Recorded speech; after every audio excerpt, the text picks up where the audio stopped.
Like the Triad's top spots that foodies should add to their list of things to try. We know there is a plethora of options out there, and today we are hearing more about some establishments you'll want to check out to maybe grab a drink while supporting local. Algenon Cash joins us live now. He is the man behind Eat Drink Triad.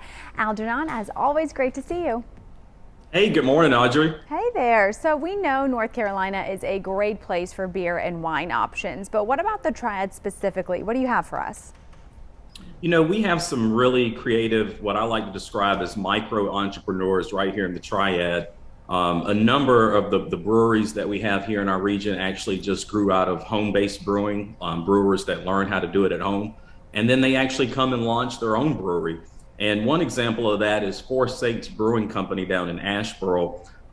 They actually have been voted the 19th best brewery in the South. They've got a wide range of beers, but the brewmaster there does favor Belgian beers. My favorite there is the Potter's Clay, which is an amber ale, but they are based in Asheboro and actually just grew out of a home brewing operation. Wow, that's impressive, huh? When you hear people like that who really just started at home and then now look, they have a whole business up and running. They do, and you know, creates jobs throughout our region as well. I also think about Bull City Ciderworks, which really originated out of Durham. Now they've got locations here in Greensboro. They're down in Lexington. They expanded out to Cary and Wilmington, but they really focus on making a hard cider that's made with 100% apple juice, gluten-free yeast, and they've just got a really great product for someone that may not be looking for quite a beer, but want to stay with more of a cider type product.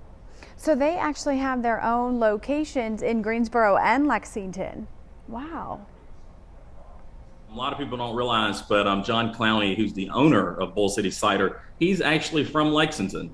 He originated from Lexington, but went all the way to Durham to open his first location. Wow, good for him. Impressive. And I know you have 3 other options for us.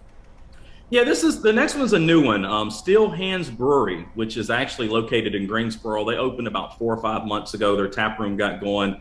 What's really unique about Steel Hands is a lot of breweries, when you visit, a lot of them don't offer food. They may have a food truck that's out in the parking lot, which we've got great food trucks throughout the region. But Steel Hands actually has their own wood-fired ovens, so they provide pizzas and all other types of food. They've got live music there, and they've got this incredible iced tea ale that I love. So if you're from the South, you love tea, you love beer, you put it together, you get iced tea ale.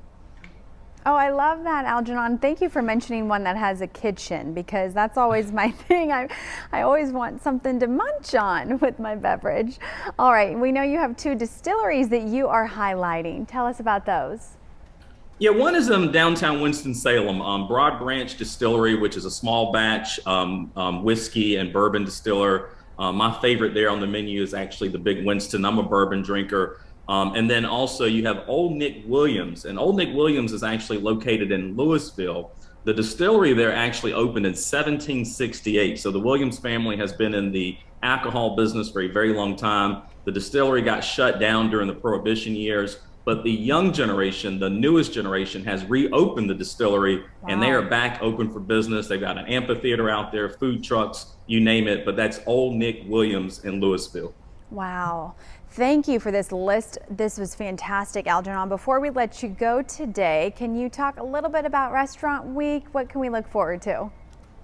You can, and actually we had a date change for your listeners, so thank you for bringing that up. So Restaurant Week is going to happen October 24th through the 30th. This upcoming fall campaign will focus on Forsyth and Davidson County only. We expect to have around 40 restaurants participate in Restaurant Week, but that will kick off October 24th through the 30th, and we'll have 12 competing categories for your viewers to come out and check out.